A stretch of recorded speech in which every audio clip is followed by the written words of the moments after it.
Good morning, class 11th biology students. After discussing the bacterial cell structure, I am going to discuss the reproduction in bacteria. How the bacteria reproduces, we are going to discuss. As we know that bacteria is a prokaryotic cell, it is a unicellular organism.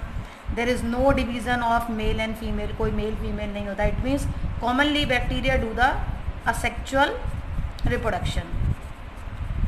Favourable conditions में जो bacteria है वो sexual reproduction ही करता है, because bacteria do not have any sex organ, do not have any differentiation like male and female, so there is no sexual reproduction. But some scientist show that there is a phenomena of genetic recombination. एक phenomena इनमें show होता है genetic recombination which seems like the sexual reproduction in bacteria, जो sexual reproduction की तरह होता है, जहाँ पर केवल two different bacterias they exchange there genetic material. वो केवल अपने जेनेटिक मटीरियल का एक्सचेंज करते हैं, बाकी कोई डिफरेंशिएशन नहीं है मेल या फीमेल में. So basically I am going to discuss the asexual reproduction. I will also discuss the three methods of sexual reproduction, but in short I will make another video to describe all the sexual methods of reproduction in bacteria. But now according to the NCERT I only want to discuss the asexual reproduction method, which is very common in bacteria. So the first and very common method is binary fission. In the 10th standard I think you have studied the binary fission process in the amoeba. Amoeba में हमने binary fission process पढ़ी थी, same है वही. Suppose this is a bacterial cell, एक bacterial cell है in which the DNA is present. We can say that it is a parent cell of bacteria in which its genetic material, it means DNA is present inside it and it is the cell membrane. Okay, now whenever the favorable condition is there for the bacteria, its cell start to become elongate. इसकी जो cell है वो बड़ा होना शुरू कर देती है, it start to become grow.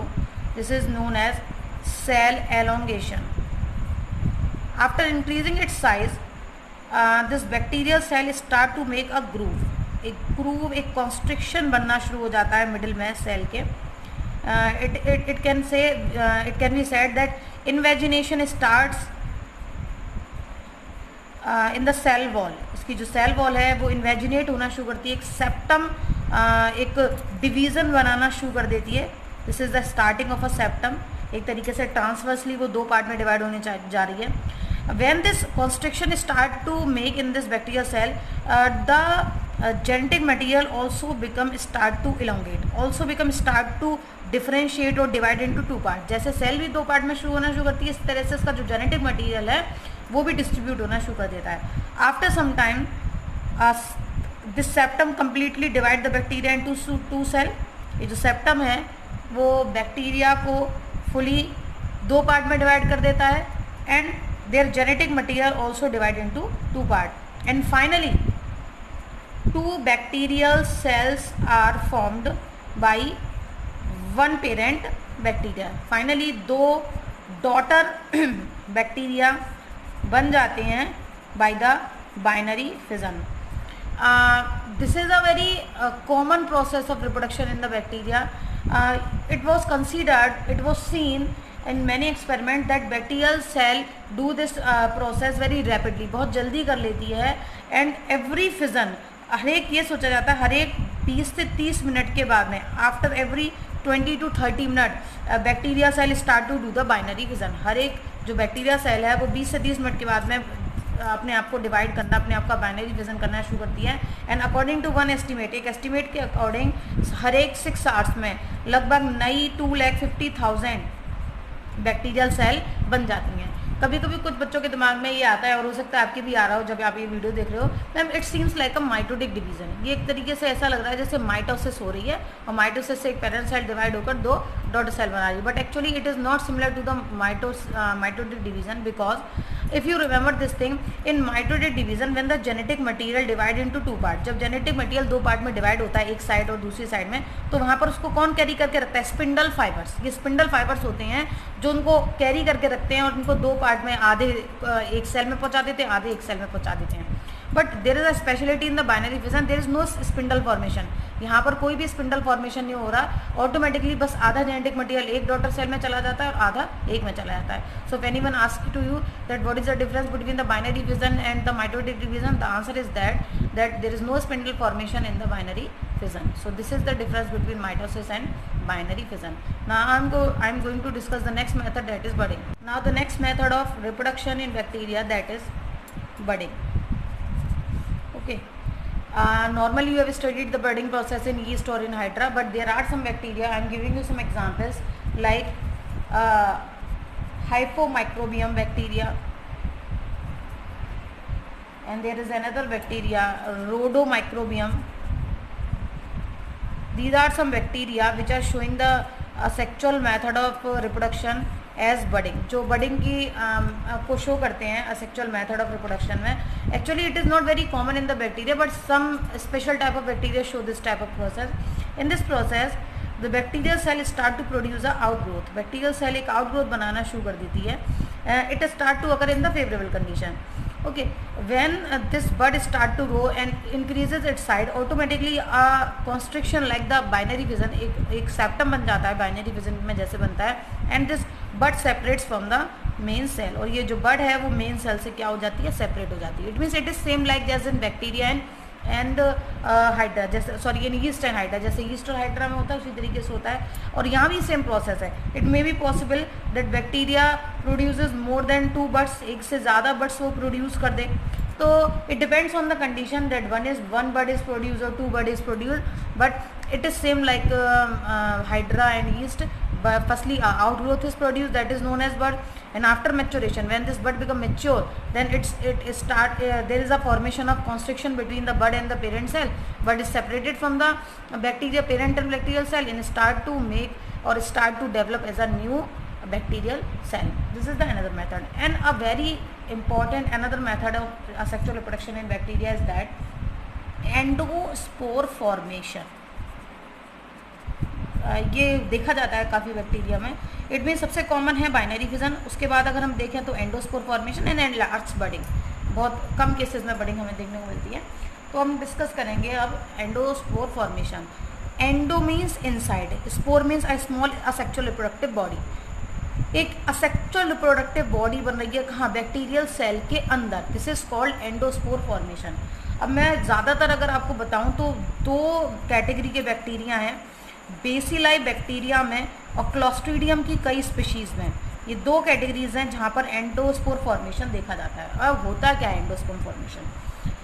Bacterial cell के अंदर उसके जो साइटोप्लाज्म के कंटेंट हैं वो कलेक्ट हो जाते हैं और एक थिक वॉल बना लेते हैं अपने ऊपर. So many contents of the nucleus of the karyoplasm start to collect inside the bacterial cell and make a spore-like structure. This is the endospore, which is formed by the collection of cytoplasm and the nuclear material of the bacteria. It start to form in the unfavorable condition. ये सारी चीज़ें कब होती हैं? When the conditions are not favorable. Endospore is formed. And when the favorable condition appears, जब favorable condition आ जाती हैं, अब favorable condition क्या होती हैं? Humidity है, अच्छा न्यूट्रिशन होना चाहिए, सूटेबल टेम्परेचर होना चाहिए. उसमें दिस बैक्टीरियल सेल बस्ट, ये जो बैक्टीरियल सेल है वो बस्ट हो जाएगी and the spore come outside the parent cell and act as a new bacteria. ये जो आपका एंडोस्पोर है ये बाहर आ जाएगा और एक नई बैक्टीरियल सेल की तरह एक्ट करेगा. So these are the basically 3 methods of asexual reproduction in bacteria. Now I am going to discuss in very short that how the sexual reproduction occurs in bacteria. कैसे sexual reproduction bacteria में होता है. Now I am going to discuss the sexual reproduction in bacteria.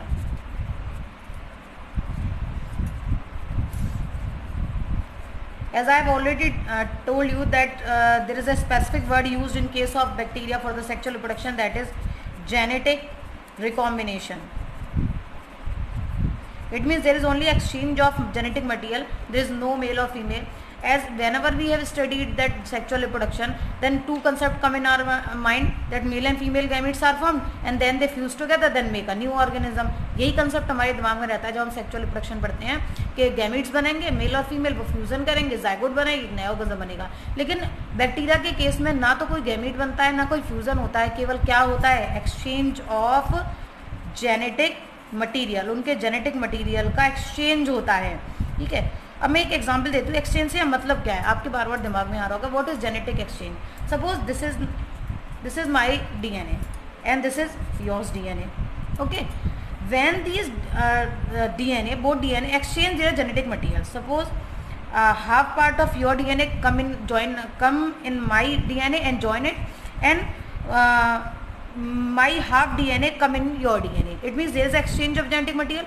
मेरे DNA का कुछ portion आपके DNA में जाकर चला गया, मिल गया, और आपके DNA का मेरे में आ गया। इट मीन्स क्या हुआ, genetic, it means genetic material का रिकॉम्बिनेशन, अगेन दोबारा से उन्होंने एक नया कॉम्बिनेशन बनाया। एंड ऑब्वियसली बात है, जब भी हम पढ़ते हैं तो 3 चीज़ें जुड़ी हुई हैं यहाँ पर, DNA, क्रोमोसोम, जीन। और हमें मालूम है कि जब भी जीन की पोजीशन चेंज होती है तो वो जो स्पेसिफिक करेक्टर शो कर रही है वो भी क्या हो जाएगा, चेंज हो जाएगा। It means if there is any exchange in the genetic material then the gene present on that DNA, on that chromosome also changes their characteristic which are shown by them. So this is the common method which is used in the bacteria to show the sexual reproduction in them. अब सबसे पहले discuss किसने करा था, 2 scientist, Tatum and लेडरबैक। उन्होंने E coli में, एस्चीरिया coli bacteria में सबसे पहले इस मेथड की स्टडी करी थी कि सेक्सुअल रिप्रोडक्शन कहीं ना कहीं उनमें होता है, और होने का तरीका वो नहीं है कि गैमीट्स का बनना या फिर फ्यूज़न होना, केवल वहाँ क्या हो रहा है, जेनेटिक रिकॉम्बिनेशन हो रहा है। जब उन्होंने स्टडी करी तो बताया कि सेक्सुअल रिप्रोडक्शन 3 तरीके का हो सकता है बैक्टीरिया में। The first is conjugation, second is transduction, and the third one is transformation. मैं कुछ इसमें से 1-2 आपको बहुत सिंपल वे में बताती हूँ। कॉन्जुगेशन, इसका मतलब होता है जॉइनिंग, कॉन्जुगेट होना, जॉइन होना। जब कोई 2 बैक्टीरियल सेल आपस में जॉइन होती हैं और इसमें से एक बैक्टीरियल सेल का जेनेटिक मटेरियल डुप्लीकेट होने के बाद में अपना जेनेटिक मटेरियल किसी दूसरी सेल को दे, this is known as conjugation. It means 2 bacterial cells are joined together by a structure that is called conjugation tube, जिसको हम कहते हैं conjugation tube। अगर हम और डिटेल में जाएं तो उनको सेक्स पिलाई बोला जाता है। एक स्पेसिफिक तरह के स्ट्रक्चर के थ्रू ये आपस में जुड़ते हैं, सेक्स पिलाई, और अपना जेनेटिक मटेरियल का कुछ पोर्शन ये किसको दे देते हैं, दूसरे बैक्टीरिया को, ताकि अब क्या हुआ, इसका कुछ मटेरियल इसके DNA के पास चला गया तो क्या हुआ, नया कॉम्बिनेशन बना, रिकॉम्बिनेशन हुआ, जेनेटिक मटेरियल का एक्सचेंज हुआ। So this is known as conjugation. ठीक है, ट्रांसडक्शन क्या है कि यहाँ पर जो जेनेटिक मटेरियल है उसका ट्रांसफर हो रहा है एक सेल से दूसरी सेल में, सेकंड सेल में जा रहा है, दूसरी बैक्टीरियल सेल में, लेकिन यहाँ पर एक सोर्स की जरूरत होती है और वो सोर्स यहाँ पर होता है आपका बैक्टीरियोफेज। अब आप कहोगे मैम बैक्टीरियोफेज क्या भला है, हालांकि हम इसको इस चैप्टर में भी आगे पढ़ने वाले हैं। अब मैं एक टर्म ये आपको समझा रही हूँ, ध्यान से सुनना। बैक्टीरियो मतलब बैक्टीरिया, फेज मीन्स खाने वाला, फेज मीन्स फैगोसाइटोसिस से निकला है वर्ड। बैक्टीरिया को खाने वाला, it is a virus, the virus which feeds on bacteria, ऐसा वायरस जो बैक्टीरिया को की फैगोसाइटोसिस करता है, that is known as bacteriophage. तो यहाँ पर बैक्टीरियोफाज एक मीडिएटर बनना है जो बैक्टीरिया की एक सेल से जेनेटिक मटेरियल को दूसरी सेल में पहुंचा रहा है। And now the last thing is that transformation, change.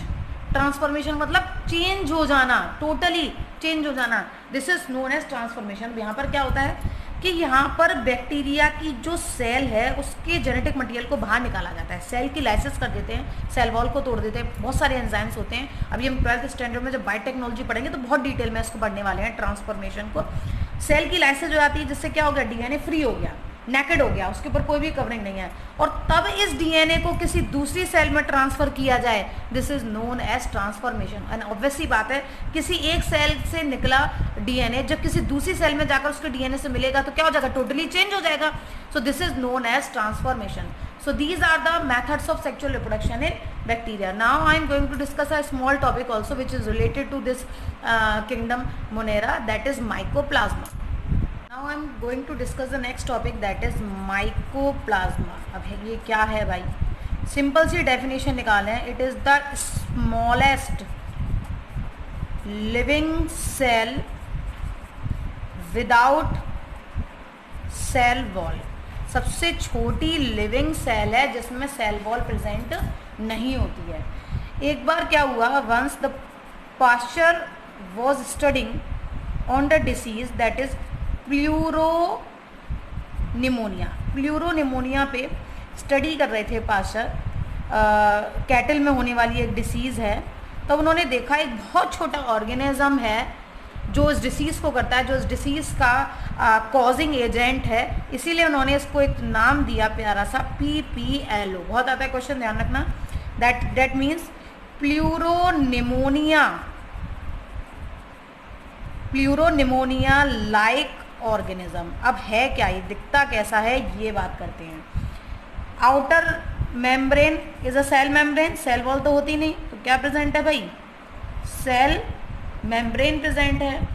Cytoplasm nucleoplasm लगभग मिक्स है, और एक जेनेटिक मटेरियल कर्व्ड स्टेज में इसके पास प्रेजेंट है। कोई सेल ऑर्गन वाले तो खास नहीं होता, लेकिन हाँ राइबोसोम्स प्रेजेंट होते हैं, प्रोटीन सिंथेसिस में हेल्प करते हैं।